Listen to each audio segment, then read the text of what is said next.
Halo teman-teman, assalamualaikum. Oke teman-teman, pada video sebelumnya saya sudah pernah mereview isi dari pressure switch 3 kabel ini. Nah, pada kesempatan kali ini di video ini saya ingin menjelaskan cara kerja dari pressure switch ini, karena cara kerjanya cukup berbeda dengan pressure switch yang pada umumnya atau yang umum digunakan pada mobil-mobil di bawah tahun rakitan 2010.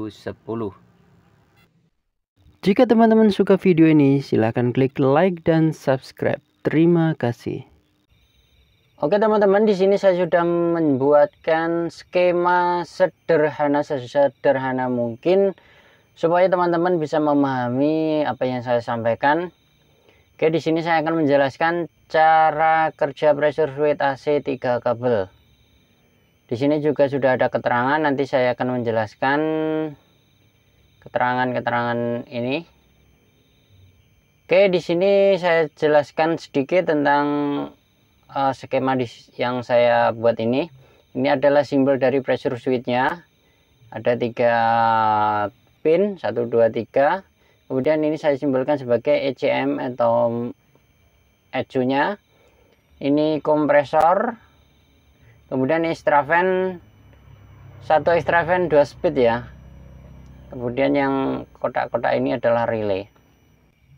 Jadi di sini saya menggunakan extra fan tunggal dengan 2 kecepatan. Ada juga yang menggunakan 2 extra fan kanan dan kiri. Tapi di sini saya tidak akan membahas itu. Terus untuk mengapa ini pakai 2 relay, ini untuk mengontrol nanti kecepatan extra fan-nya saat low speed dan high speed. Ada juga yang menggunakan relay dan resistor untuk mengontrol kecepatan extra fan tunggalnya, untuk mengontrol kecepatan low speed dan high speed-nya. Tapi di sini saya tidak akan membahas itu. Saya hanya akan membahas pressure switch 3 kabel, cara kerjanya. Kenapa kok bisa mensuplai atau mengontrol kerja kompresor dan mengontrol kerja putaran extra fan low speed dan high speed saat AC dihidupkan.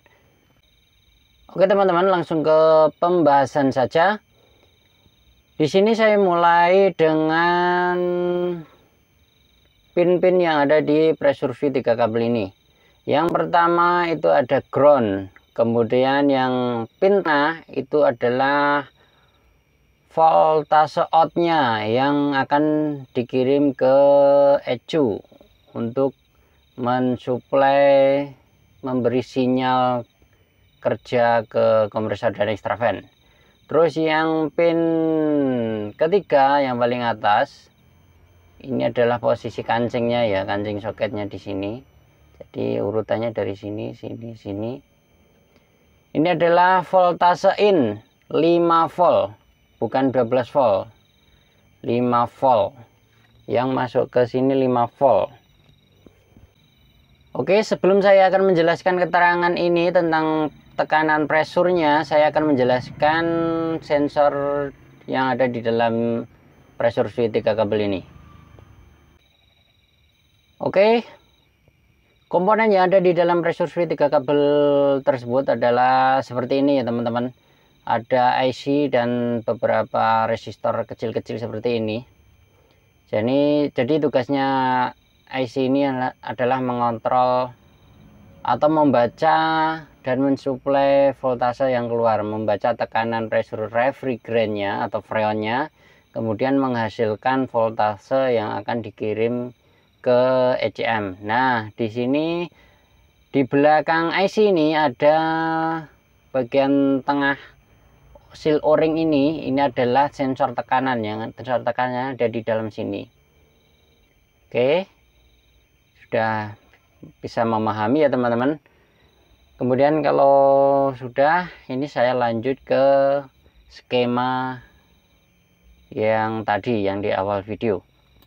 Oke teman-teman, lanjut. Ini adalah gambarnya, saya perkecil untuk bagian dalam dari pressure switch tersebut. Sekarang saya akan menjelaskan cara kerjanya pressure switch tersebut.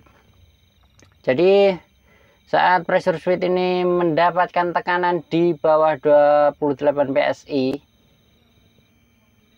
sensor ini mendeteksi tekanan di bawah 28 PSI, maka voltase outnya itu yang keluar kurang dari 0,5 volt, sehingga tidak bisa mengontrol atau mensuplai kerja ke kompresor dan extra fan. Yang membaca adalah ECM ini. Jadi bisa dikatakan freonnya ini kosong atau berkurang, atau di bawah normal. Oke, sampai sini sudah paham. Kemudian lanjut ke tekanan normal.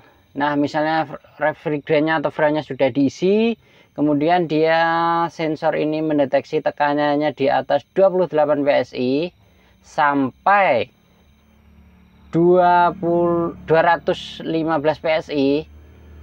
Nah, maka voltase outnya ini akan menaik antara 2 sampai 4,5 volt. Nah, di sini saat voltase yang dari pressure switch ini keluar menuju ECM, maka ECM akan mengontrol kerja mensuplai arus ke kompresor dan extra fan. Dalam kondisi ini tekanan normal, maka extra fan ini berputar secara low speed. Nih, low speed. Selanjutnya, saat seiring berjalannya waktu, maka tekanan atau freonnya di bagian head pressure-nya itu akan meningkat ya teman-teman. Jadi nanti akan terdeteksi misalnya tekanannya berlebihan di atas 215 PSI, maka voltase yang keluar ini akan meningkat lagi, yaitu di atas 4,5 volt sampai 4,9 volt. Nah, saat outputnya ini antara 4,5 volt dan 4,9 sampai 4,9 volt, maka ECM-nya mendeteksi bahwa tekanannya ini berlebihan, voltase yang dikirim berlebihan, maka akan mengirim kerja ke extra fan, dan extra fan akan berputar secara high speed, putaran yang paling kencang. Biasanya pada mobil-mobil yang pakai satu extra fan memiliki 2 speed, itu kan beberapa lama gitu akan suara dengungan kipas extra fan-nya keras, berdengung tuh. Yang awalnya biasa, terus beberapa saat berdengung, terus berkurang lagi. Nah, saat berkurang itu menandakan bahwa tekanannya sudah turun lagi ke normal. Jadi fan menjadi low speed kembali.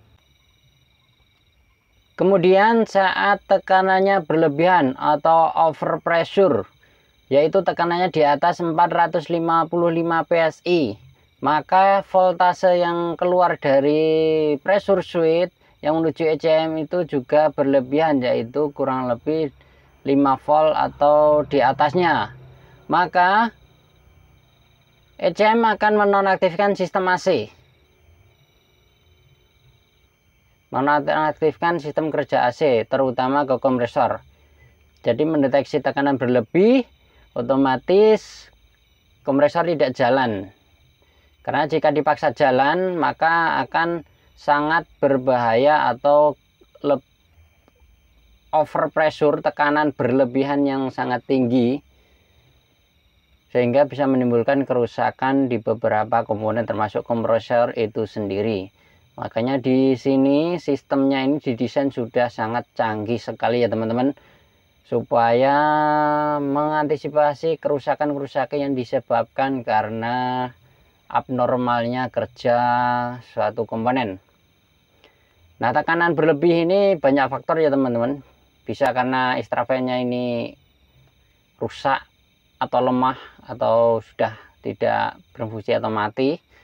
Dan ada juga karena sirkulasi tidak lancar, misalnya katup ekspansi, setengah buntu atau buntu, dan lain-lain, banyak macam, banyak penyebabnya.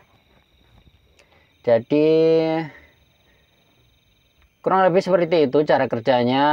Jika tekanan low kurang dari 28 PSI, maka sensor ini tidak akan mendeteksi tekanan sehingga voltasenya kurang dari 0,5 volt, maka ECM tidak akan memberikan sinyal ke kompresor dan extra fan. Kemudian saat tekanan normal itu antara 28 PSI sampai 215 PSI, maka voltasenya juga akan bervariatif antara 2 sampai 4,5 volt.